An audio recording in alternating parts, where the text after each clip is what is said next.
दोस्तों, अगर हम कोई भी काम करते हैं तो हमें ऊर्जा की बहुत ज्यादा जरूरत होती है। आप महसूस भी किए होंगे कि जब आप बीमार होते हैं तो आपकी ऊर्जा बहुत ही कम हो जाती है और आप चाह करके भी कोई काम नहीं कर पाते हैं। आप दिन रात बिस्तर पर ही लेटे रहते हैं और आपका बिस्तर पर से उठने का मन ही नहीं करता। और अगर आपकी ऊर्जा कम है तो आप पढ़ाई भी करेंगे तो आपको बहुत ही जल्दी नींद भी आ जाएगी।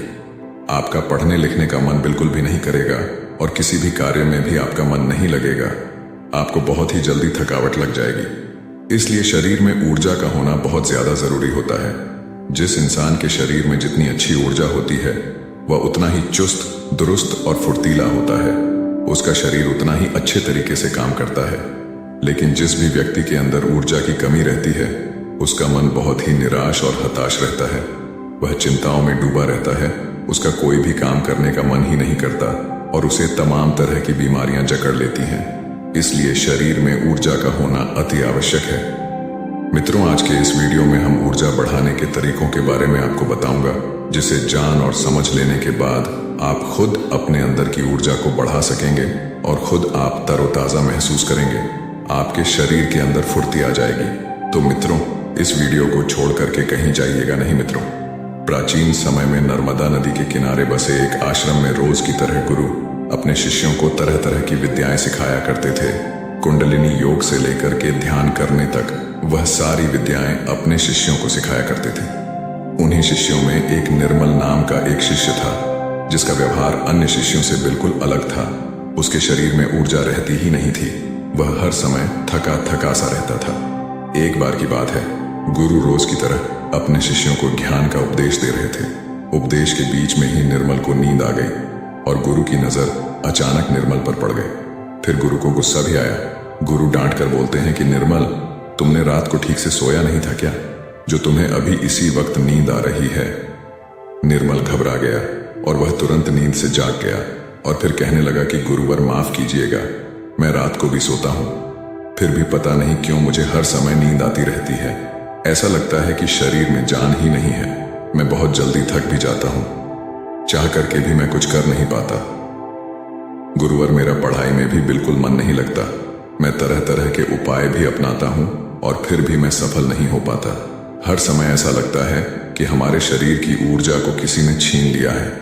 गुरु कहते हैं कि निर्मल, तुम बिल्कुल भी घबराओ नहीं। आज तुम्हारे साथ साथ मैं सभी शिष्यों को शरीर की ऊर्जा बढ़ाने के तरीके बता रहा हूं, जिसे तुम सब ध्यान पूर्वक सुनना। गुरु कहते हैं कि शिष्यों, सिर्फ अच्छा भोजन करने से शरीर में ऊर्जा नहीं बढ़ती। शरीर में ऊर्जा बढ़ाने के कई सारे कारण होते हैं। गुरु कहते हैं कि आश्रम में जो अनाज की खेती होती है तो क्या वह सिर्फ उसमें पानी डालने से ही अच्छी फसलें तैयार हो जाती हैं क्या? सभी शिष्य कहते हैं कि नहीं गुरुवर, उसमें तो खाद माटी के साथ साथ तमाम चीजें डालनी पड़ती हैं, तब जाकर के फसल अच्छी तैयार होती है। गुरु कहते हैं कि अगर खेतों में पौधों को सिर्फ पानी ही डाला जाए तो क्या फसलों की पैदावार अच्छी होगी? सभी शिष्य कहते हैं कि नहीं गुरुवर, ऐसे में तो फसलें मुरझा जाएंगी। गुरु कहते हैं कि ठीक उसी प्रकार हमारे शरीर की भी हालत होती है। अगर हम सिर्फ खाना ही खाएंगे अच्छा तो भी हमारे शरीर में ऊर्जा नहीं पैदा होगी। अच्छी ऊर्जा पैदा करने के लिए कई सारे तरीके होते हैं। उनमें पहला तरीका है कम खाने की आदत डालो। सभी शेष गुरु की इस बात को सुनकर के आश्चर्यचकित हो जाते हैं कि गुरुवर, अगर हम लोग बहुत कम खाना खाएंगे तो फिर हमारे शरीर में ऊर्जा कहां से आएगी? गुरु कहते हैं कि यही तो आज तक तुम सब समझ ही नहीं पाए। लोग सोचते हैं कि ज्यादा खाना खाएंगे तो शरीर में ताकत बढ़ेगी। ऐसा कुछ भी नहीं होता है। आप खाना पर्याप्त मात्रा में लीजिए, बल्कि मैं तो यह कहूंगा कि जितना आपको भूख है उससे थोड़ा कम ही खाइए।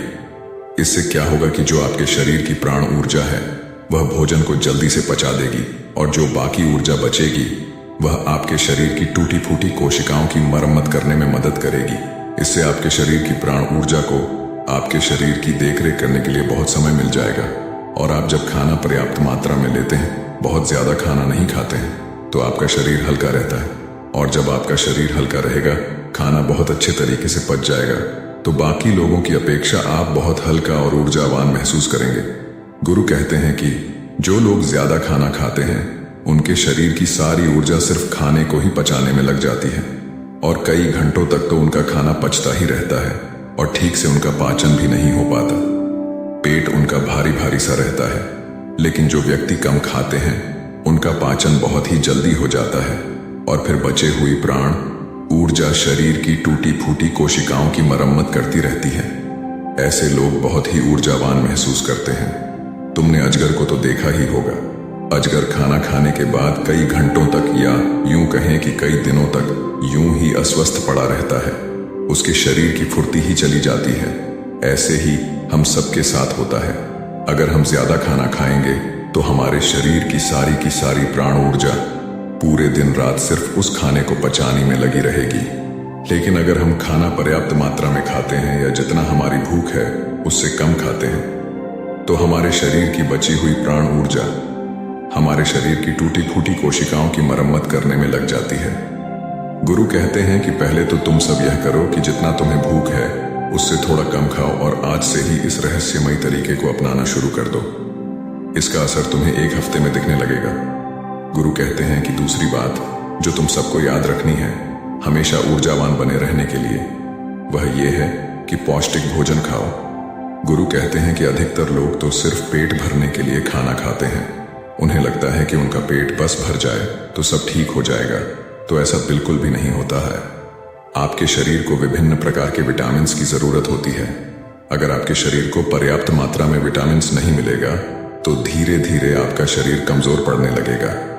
मान लीजिए कि आपके शरीर में विटामिन ए की कमी रहती है तो आपको रतौंधी रोग हो सकता है। अगर आप अपने खाने में कैल्शियम की मात्रा नहीं लेते हैं तो इससे आपकी हड्डियां कमजोर हो जाएंगी और उनमें दर्द भी हो सकता है। हड्डियों को मजबूत करने के लिए सबसे अच्छा तरीका है कि आप दूध का सेवन करें और आप थोड़ा समय धूप में जरूर बिताएं। इससे क्या होगा कि विटामिन डी धूप में त्वचा के नीचे पर्याप्त मात्रा में बन जाएगी। सूर्य के प्रकाश में ही विटामिन डी का निर्माण होता है और उसका निर्माण आपकी त्वचा के नीचे होता है, जो आपके शरीर की हड्डियों को मजबूत बनाने में अति आवश्यक होता है। इससे आपकी त्वचा की चमक भी बढ़ती है और आप तंदुरुस्त भी रहेंगे। गुरु कहते हैं कि खाने में अच्छा और पौष्टिक भोजन लो और जितना ज्यादा हो सके प्राकृतिक भोजन खाओ, उससे तुम्हारा मन शांत रहेगा। गुरु कहते हैं कि शिष्य हमेशा ऊर्जावान बने रहने का तीसरा तरीका है व्यायाम करने की और ध्यान करने की आदत डालो। शिष्य कहने लगे, गुरुवर, ये तो हम प्रतिदिन करते हैं, इसमें कौन सी बड़ी बात है, ये तो सभी करते हैं। तभी फिर गुरु कहते हैं कि हाँ, बात तुम्हारी सही है, लेकिन अगर व्यायाम को और ध्यान को एक निश्चित समय पर ना किया जाए, जब मन में आया तब कर लिए, तो ऐसे करने से कोई मतलब नहीं होता है, बल्कि उसका शरीर पर बुरा असर तुम्हें देखने को मिलेगा। इसलिए सबसे ज्यादा जरूरी यह है कि व्यायाम और ध्यान को एक निश्चित समय में करो। गुरु कहते हैं कि प्रातः के समय व्यायाम शुरू करो, फिर होगा क्या कि तुम्हारे शरीर की ऊर्जा बढ़ने लगेगी और तुम्हारे शरीर में फुर्ती भी आने लगेगी, क्योंकि व्यायाम करने से शरीर के सभी अंग मजबूत होते हैं और उनके कार्य करने की क्षमता भी बढ़ती है। तो इससे तुम दिन में काफी समय तक ऊर्जा से भरे रहोगे। ऊर्जावान महसूस करोगे। जब धीरे धीरे ऊर्जा घटने लगेगी तो फिर अगला दिन आ जाएगा, तो तुम अगले दिन ठीक उसी समय पर व्यायाम करना, तुम्हारा शरीर ऊर्जा से भरा रहेगा। लेकिन सबसे ज्यादा जरूरी यह है कि व्यायाम और ध्यान को एक निश्चित समय पर करना, तभी इसका प्रभाव तुम्हें देखने को मिलेगा। और प्रतिदिन तुम सुबह और रात को जब सोने जाओ तो ध्यान में लीन हो जाओ। ध्यान की ताकत बहुत ही ज्यादा बड़ी होती है। ध्यान से तुम खुद के मन और मस्तिष्क को काबू में कर सकते हो। ध्यान से तुम्हारे शरीर की प्रक्रिया अच्छे तरीके से चलेगी। ध्यान में बहुत ताकत होती है। तुम सुबह और ध्यान की गहराइयों में जरूर जाना। गुरु कहते हैं कि शिष्यों, चौथा उपाय है अपने शरीर की ऊर्जा बढ़ाने का। वह यह है कि तुम्हें चिंता को अपने वश में करना होगा। गुरु कहते हैं कि शिष्यों, अभी तुम सब बच्चे हो, अभी तुम सबको उतनी फिक्र नहीं है, लेकिन जब तुम धीरे धीरे बड़े होने लगोगे तो तुम्हारे ऊपर भी जिम्मेदारियों का बोझ आएगा, तो तुम्हारे ऊपर तमाम कामों का बोझ रहेगा। मैं यह नहीं कह रहा हूं कि तुम चिंता से हमेशा के लिए मुक्त हो सकते हो, लेकिन हाँ, अगर तुम समझकर चलो कि चिंता को कैसे रोका जाए, उसे कैसे अपने से दूर रखना है, उसे खुद पर हावी नहीं होने देना है, तो तुम बहुत ही समझदार व्यक्ति कहलाओगे। क्योंकि चिंता ही एक ऐसी बीमारी है जो तुम्हारे शरीर को हर वक्त जलाती रहती है। जो व्यक्ति जितना गहराई से और जितना अंदर से चिंता करता है वह बहुत ही ज्यादा परेशान रहता है। उसके शरीर की ऊर्जा को चिंता खुद छीन लेती है और जिसके जीवन में चिंता ज्यादा है वह मानसिक रूप से भी बीमार रहता है। इसलिए तुम सबको चिंता पर काबू पाना होगा। चिंता करने से ना तो हमारा भविष्य बदलता है और ना ही हमारा भूतकाल। चिंता सिर्फ और सिर्फ हमारे शरीर को हमसे छीन ले जाती है, हमारे सुख चैन को हमसे छीन ले जाती है। इसलिए जिस चीज को लेकर तुम्हें चिंता हो रही है, एक बार गौर से ध्यान में बैठ करके उसे देखने की कोशिश करो कि क्या वाकई में वह बात चिंता करने लायक है कि या नहीं।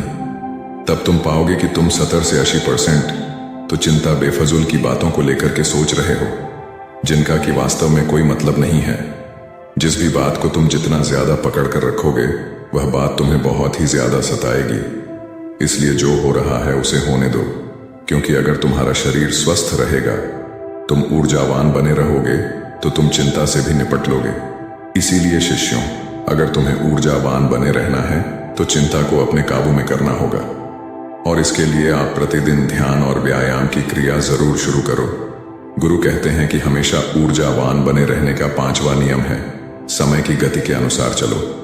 शिष्य कहते हैं कि गुरुवर, यह बात कुछ ज्यादा समझ में नहीं आ रही है कि समय की गति के अनुसार क्या होता है।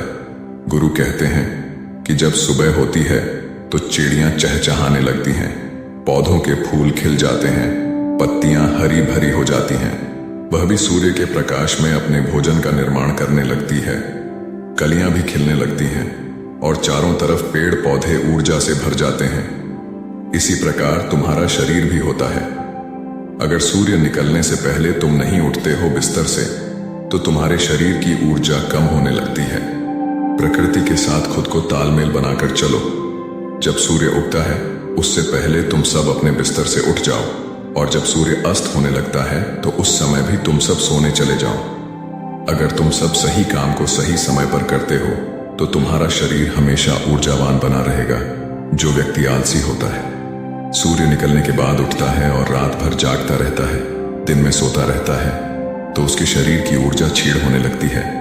क्योंकि अगर तुम प्रकृति के साथ खुद को तालमेल बैठाकर नहीं चलोगे तो तुम्हारे शरीर की ऊर्जा कम होने लगेगी। इसलिए अपने सभी कार्यों को समय के अनुसार करो। जब तुम समय के अनुसार कार्य को करोगे तो तुम्हारा शरीर भी स्वस्थ रहेगा और तुम्हें कार्य करने की चिंता भी नहीं रहेगी, क्योंकि तुमने अपने कार्य को सही समय पर कर लिया। कुछ लोगों को नींद रात में इसलिए नहीं आती है क्योंकि एक तो चिंता उन्हें बहुत सताती रहती है और दूसरी बात यह है कि वह समय के अनुसार चलते भी नहीं। इसलिए अगर तुम्हें लंबी जिंदगी जीना है तो अपने कार्यों को समय के अनुसार करो। गुरु कहते हैं कि हमेशा ऊर्जावान बने रहने का 6ठा नियम है, खुद पर ध्यान दो। गुरु कहते हैं कि यह बहुत ही शक्तिशाली नियम है। खुद पर ध्यान देने का मतलब यह है कि तुम सब खुद से खुद को प्यार करो, खुद के लिए अच्छा सोचो। कई बार होता है कि कुछ लोग दूसरों की जिंदगी से बहुत ही ज्यादा निराश रहते हैं। अगर कोई दूसरा विकास कर रहा है तो उससे बहुत ही ज्यादा परेशान रहते हैं। उससे उनके अंदर जलन की भावना उत्पन्न होने लगती है, और जो व्यक्ति दूसरों के विकास से दुखी रहता है तो उसके अंदर जलन की भावना पैदा हो जाती है, तो धीरे धीरे उसका शरीर ऊर्जा से छीड़ होने लगता है। इसलिए दूसरों पर ध्यान देने की बजाय खुद पर ध्यान दो, खुद को बेहतर बनाने में लग जाओ। जब तुम पूरी ऊर्जा के साथ खुद को बेहतर बनाने में लगोगे तो तुम्हारे कार्य जरूर सफल होंगे। वह व्यक्ति अपने जीवन में कभी भी सफल नहीं हो पाता जो हर समय दूसरों के बारे में सोचता रहता है, दूसरों की बुराई के बारे में सोचता रहता है, दूसरों से जलन की भावना रखता है। उस व्यक्ति की ऊर्जा कभी भी अच्छी नहीं रहती। लेकिन वहीं पर जो व्यक्ति अपने बारे में अच्छा सोचता है और दूसरों के भी बारे में अच्छा सोचता है तो उसकी ऊर्जा हमेशा बनी रहती है। इसलिए अपनी ऊर्जा को अगर बढ़ाना है तो खुद के बारे में अच्छा सोचो और खुद से बहुत प्यार करो। जब कोई इंसान किसी दूसरे व्यक्ति से जलता रहता है तो उसके हार्मोन्स नकारात्मक होने लगते हैं और अच्छे हार्मोन्स कभी भी उसके शरीर से स्रावित ही नहीं हो पाते, जिससे उसकी ऊर्जा कम होने लगती है। लेकिन वहीं पर जो व्यक्ति अच्छा सोचता है, पॉजिटिव रहता है, तो उसके शरीर के सभी हार्मोन्स सकारात्मक तरीके से निकलते रहते हैं, जिससे उसके शरीर में ऊर्जा बनी रहती है। गुरु कहते हैं कि हमेशा ऊर्जावान बने रहने का 7वां नियम है, सकारात्मक रहें। कैसी भी सिचुएशन तुम्हारी जिंदगी में आ जाए, तुम्हें हमेशा सकारात्मक बने रहना होगा। जो व्यक्ति जितना ज्यादा सकारात्मक होता है उसकी सोच उतनी ही ज्यादा सकारात्मक होती है। वह उतना ही अच्छे तरीके से परेशानियों से निपट सकता है। लेकिन जिसके दिमाग में हमेशा नकारात्मक बातें ही भरी रहती हैं, वह नकारात्मक बातें ही सोचता रहता है, तो उसकी ऊर्जा लगातार नीचे की तरफ बहती रहती है, जिससे उसके शरीर की ऊर्जा धीरे धीरे क्षीण होने लगती है।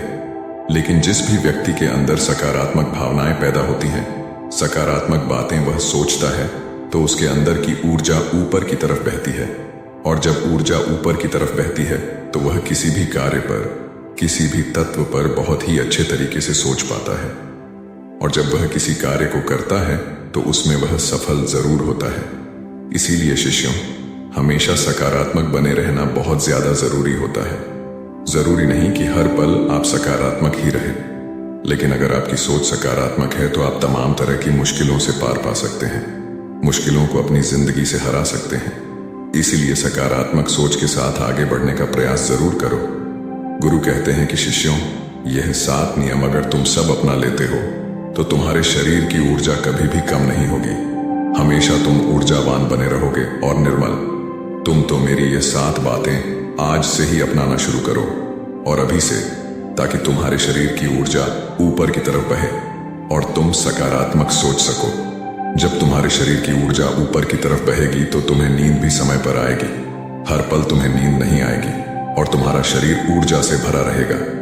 गुरु यह 7 नियम बता करके शांत हो जाते हैं। तभी सभी शिष्य खड़े होते हैं और गुरु को प्रणाम करते हैं और उनका धन्यवाद अदा करते हैं, और सब लोग अपने अपने कार्यों पर वापस लग जाते हैं। तो दोस्तों, उम्मीद है इस वीडियो से आपको काफी कुछ सीखने को मिला होगा। तो इस वीडियो को लाइक करो ताकि वीडियो को और भी लोगों तक पहुंचाए। दोस्तों, आपने आज के इस वीडियो से क्या सीखा वह मुझे आप कमेंट में बता सकते हैं। इसी के साथ में उम्मीद है कि आपको आज की वीडियो पसंद आई होगी। चैनल को सब्सक्राइब करें। तो चलिए फिर मिलते हैं ऐसी एक और नई वीडियो में एक नए मैसेज के साथ। तब तक के लिए अपना ख्याल रखें। धन्यवाद।